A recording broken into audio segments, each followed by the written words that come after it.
में विश्लेषण करेंगे अरविंद केजरीवाल का जीवन परिचय। अरविंद केजरीवाल का जन्म 1968 में हरियाणा के हिसार शहर में हुआ।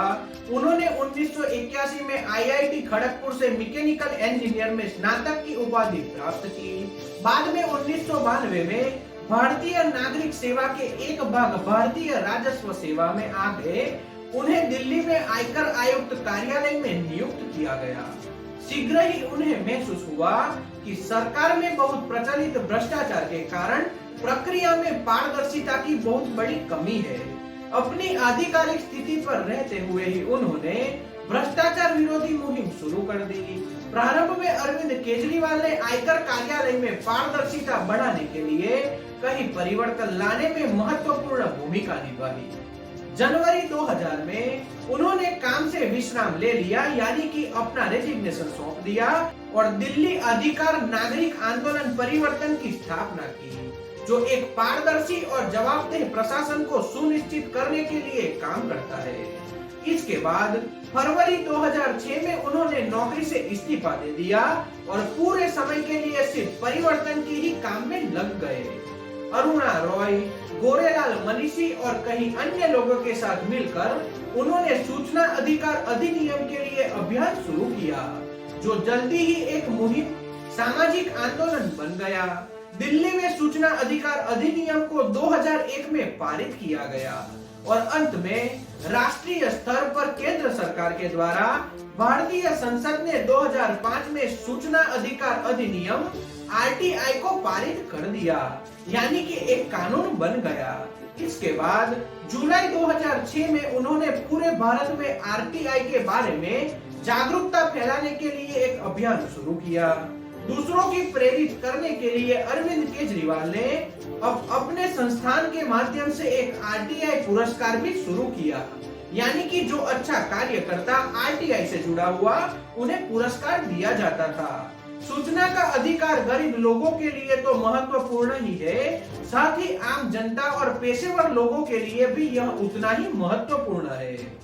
आज भी कई भारतीय सरकार के निर्वाचन की प्रक्रिया में निष्क्रिय दर्शक ही बने हुए हैं।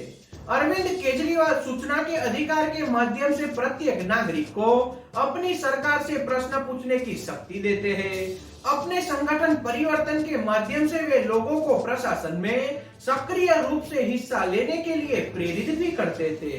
हालांकि आरटीआई को आम नागरिकों के लिए एक शक्तिशाली उपकरण बनने में बहुत लंबा समय लगा, लेकिन अरविंद केजरीवाल ने सभी को दिखा दिया कि वास्तव में सभी नागरिकों की जानकारी लेने के लिए एक संभव रास्ता है, यानी कि आरटीआई के माध्यम से कोई भी आम नागरिक सरकार से कोई भी प्रश्न पूछ सकता है और जानकारी भी ले सकता है।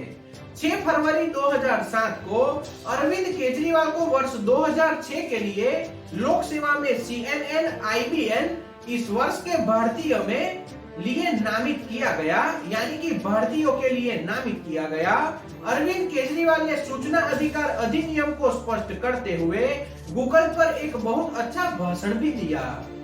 अब अरविंद केजरीवाल का राजनीतिक कैरियर देखते हैं। 2 अक्टूबर 2012 को अरविंद केजरीवाल ने अपने राजनीतिक सफर की औपचारिक शुरुआत कर दी।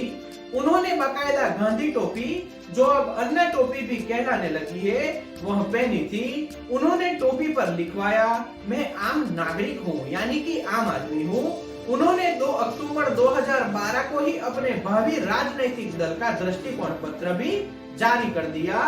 राजनीतिक दल बनाने की विधिवत घोषणा के साथ उन्होंने कांग्रेस नेता सोनिया गांधी, जो नेहरू परिवार की उत्तराधिकारी और कांग्रेस की मुखिया है, उनके दामाद रॉबर्ट वाड्रा और भूमि भवन विकासकर्ता कंपनी DLF के बीच हुई कथाकथित भ्रष्टाचार का खुलासा किया और बाद में केंद्रीय विधि मंत्री सलमान खुर्शीद और उनकी पत्नी लुई खुर्शीद के ट्रस्ट के खिलाफ आंदोलन छेड़ा और भारतीय राजनीति में अपना कदम रखा। अब आम आदमी पार्टी का गठन कैसे हुआ वह जानते हैं। आम आदमी पार्टी के गठन की आधिकारिक घोषणा अरविंद केजरीवाल एवं लोकपाल आंदोलन के बहुत से सहयोगियों द्वारा 26 नवंबर 2012 भारतीय संविधान अधिनियम के 63वें वर्षगांठ के अवसर पर दिल्ली स्थित जंतर मंतर ग्राउंड पर की गई। 2013 के दिल्ली विधानसभा चुनाव आने ही वाला है। ऐसे में 2013 के दिल्ली विधानसभा चुनाव में अरविंद केजरीवाल ने नई दिल्ली सीट से चुनाव लड़ा, जहां उनकी सीधी टक्कर लगातार 15 साल से दिल्ली की मुख्यमंत्री रही श्रीमती शीला दीक्षित से थी। उन्होंने नई दिल्ली विधानसभा सीट से 3 बार मुख्यमंत्री शीला दीक्षित को 25,864 मतों से हराया।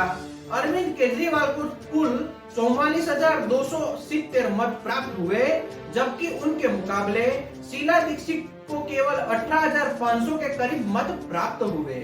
नौकरशाह से सामाजिक कार्यकर्ता और सामाजिक कार्यकर्ता से राजनीतिज्ञ बने अरविंद केजरीवाल की आम आदमी पार्टी ने दिल्ली की राजनीति में धमाकेदार प्रवेश किया।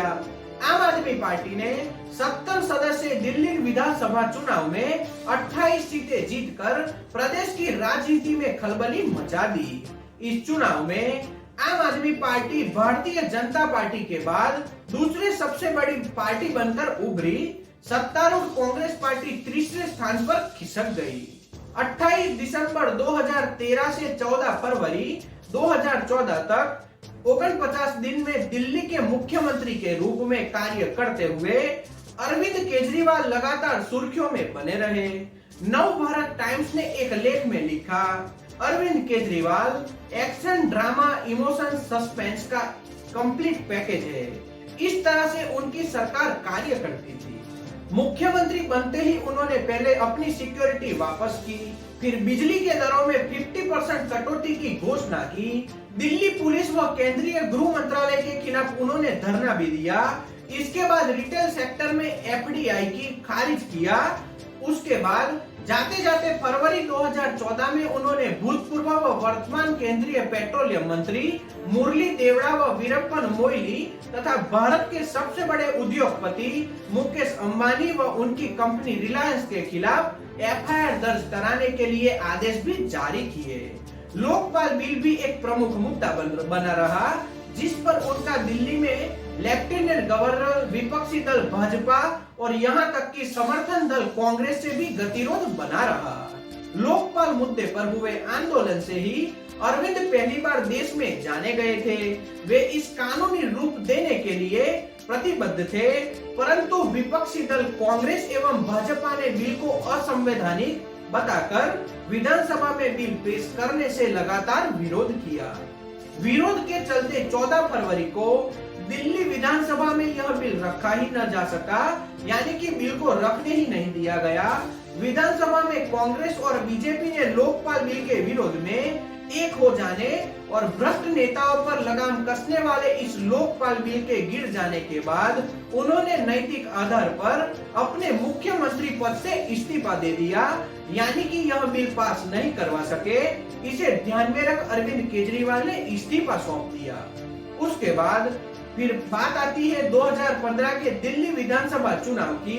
अरविंद केजरीवाल के नेतृत्व में फरवरी 2015 के चुनाव में उनकी पार्टी ने 70 में से रिकॉर्ड 67 सीटें जीतकर भारी बहुमत हासिल किया। 14 फरवरी 2015 को वे दोबारा दिल्ली के मुख्यमंत्री पद पर आसीन हुए। इस तरह से 2020 में दिल्ली विधानसभा में एक और बार चुनाव हुए और इसी चुनाव में अरविंद केजरीवाल की आम आदमी पार्टी ने 70 में से करीब 63 सीटें जीतकर भारी बहुमत हासिल किया और सरकार में वापस स्थापित हुए। इसी तरह से 2021 में पंजाब विधानसभा के चुनाव में अरविंद केजरीवाल ने सभी सीटों पर अपने प्रत्याशी खड़े किए और पंजाब में बहुमति से चुनी हुई आम आदमी पार्टी की सरकार स्थापित की और साथ ही साथ गोवा, हिमाचल प्रदेश और गुजरात के चुनाव में अपने प्रत्याशी खड़े किए और राष्ट्रीय पार्टी का दर्जा भी हासिल किया।